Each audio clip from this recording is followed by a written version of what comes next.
our week 3 picks. Off the bat, you're going to see we have whole very lot, few differences. yeah, a whole lot of in agreements here.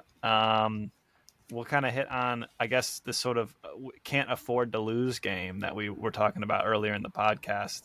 Vikings, Chargers. You've got Vikings here. I'll say why I had the Chargers here. I'd like to think that on defense they have better skill players. This is two offensive teams, so we would expect high scoring. But I want to say that the Chargers will make some plays, even though I know that this is probably a mistake. Chargers going to charge.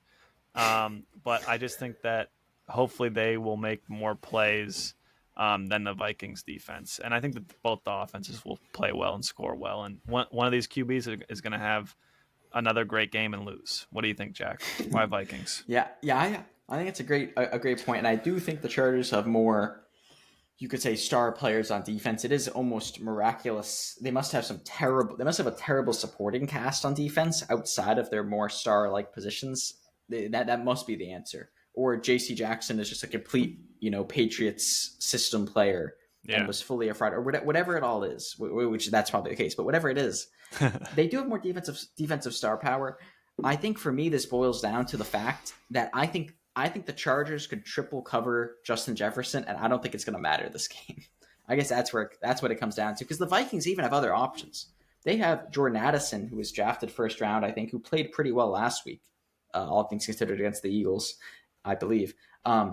I believe he played well. I know they played the Eagles. And Hawkinson from the Lions. They have even decent picks. If they want to stop Justin Jefferson, they will have to triple cover him. He's not. He's going to beat a Chargers double cover. Other teams could double cover him, contain him, maybe, but a Chargers double coverage won't be enough. I think that the Vikings will just be that little bit better on offense, even if Justin Herbert's a better quarterback. Even if he's a better quarterback, I think that the Vikings just are gonna be more dominant on offense. Fair. I think it's gonna be an offensive game. Definitely looking at these two teams. If this is a defensive battle, that would be shocking. But I just think the Vikings will have that little bit extra in the pass game that's gonna really set it over the edge. I think there's gonna be that little bit much better in the pass game. And that's my sort of thought on this. Lowest spread of the weekend, Vikings are +1. So that's Cool. the first 1 Vegas point does spread. not know. It's basically They do a not pick know what to do with this. maybe last team to have the ball. A lot of close spreads, a lot of large spreads as well. It's kind of going to be. It looks like it might be blowout games and great games, but right now we've got Green Bay is a 2-point favorite against the Saints, so that should be a good game. Yeah. We both got the Green Bay Packers. I was talking about the Saints, almost about to make me swap my pick. I'm not, but almost. Remember the Saints Falcons last week against the Packers? I know, against the Packers. That'd be Jordan Love doubt. I'm not ready to doubt Jordan Love yet, though. Even if last game they didn't do as much, they got a lot of touchdowns, but I'm not ready for that. Switching the pick would be official Jordan Love doubt. I'm not gonna go there yet. Fair enough. After the Monday night debacle, the Raiders are actually favored by 2.5 against the Steelers. I'm going to go ahead and take Steelers as a dog, which is probably a mistake, but they did me well last week somehow. Yeah. So I'm going to take them again and ride with that one. But you got the Raiders. You like Jimmy G? I got the Raiders. Yeah, I like Jimmy G. I mean, I like the Raiders. Him, Josh Jacobs, Devontae Adams. Clearly, I know that's 3 players on the entire team I've just named. I think Max Crosby, and I think, did they draft Tyree Wilson? I think at the draft, the rookie edge rusher, I believe. Either way, I think Max Crosby is going to feast. Considering just the state of the Steelers' offensive line and offense, I think there's that. But I mean, I think it's really, for me, comes down to doubt on the Steelers' offense more than anything else. Because I think the Raiders will put up some points. They have enough there to put up some points. And the Steelers' offense is bad enough. I think they're going to turn the ball over, even if it's against a not that good defense. I just think it's going to happen based on what that team's like. So I mean, it's more Steelers' doubt than Raiders' belief. But that Steelers' defense is great, right? So it is definitely possible they could take over the game like they did last week. definitely a possibility. I think it being a close spread would make sense. Fair And I definitely get you enough. picking them. And finally, we'll wrap this up with obviously the Patriots and the Jets. I'm going to say at the top of this that Yeah. this is the final pick I'm making for the Patriots that is purely based off of growing up watching the Patriots my entire life and knowing that they should win this game easily because they beat the Jets 7 times in a row. Because it's Zach Wilson, a I think bad QB. it's actually 14 times in a row. It's 7 years in a row. I 7 years in a row. My bad. 7 years in a row, 14 times in a row. God, like we were in high school. Were we in middle school? No, we were in middle. early high school. We last were in time. early high school. Yeah. Absolutely crazy. But this is it.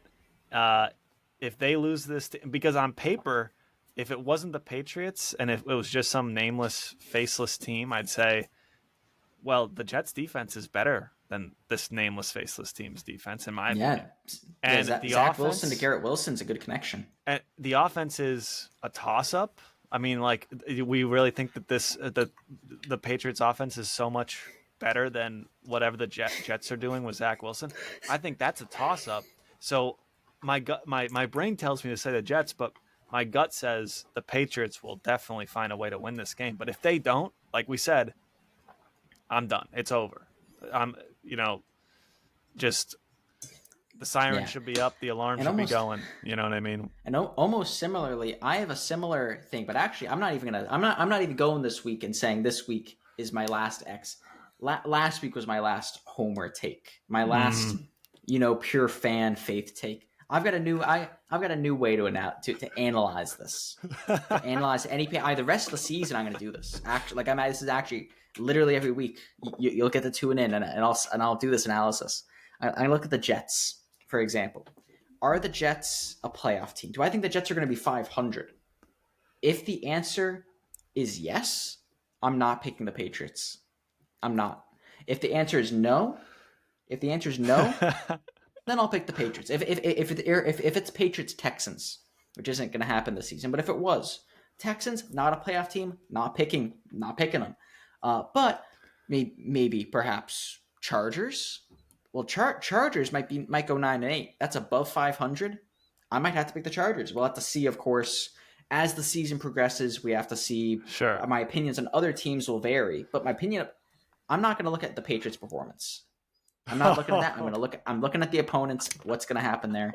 And in this case, the Jets. I don't know where the Jets are going to land. Depends on Zach Wilson's talent. But this is my last vestige of days past, and that's that Patriots 14 game win streak. I think that compared to the fact that the Jets, I think will probably be under 500. I think they might go 8-9 perhaps. That those two things combined, it being close there, but the Patriots having that win record means I gotta still go with the Patriots.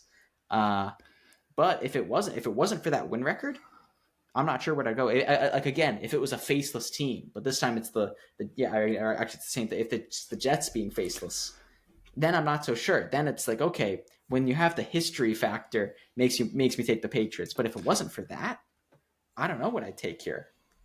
It's a toss up for me. If not, listen, I want everyone to see this. In 2023, this Patriots fan creep slower and slower towards a Cowboys fan. Okay, and just the hopelessness creeping in, the fear. I don't even care how they play. I'm done analyzing them. It's over. All right, playoff team, whatever. Pick them. Yes, no. I'll just listen. This is. It's unbelievable to watch. I've only known the hopelessness. All right, I've only ever known it. Now you were born in it. I was literally born in it. Yes, and so it's just interesting. It's the fact that this feels like a rerun. So these games feel like reruns of games last year. So much. It's from having watched every game I think last year, fully, start to finish, watching the first games this year.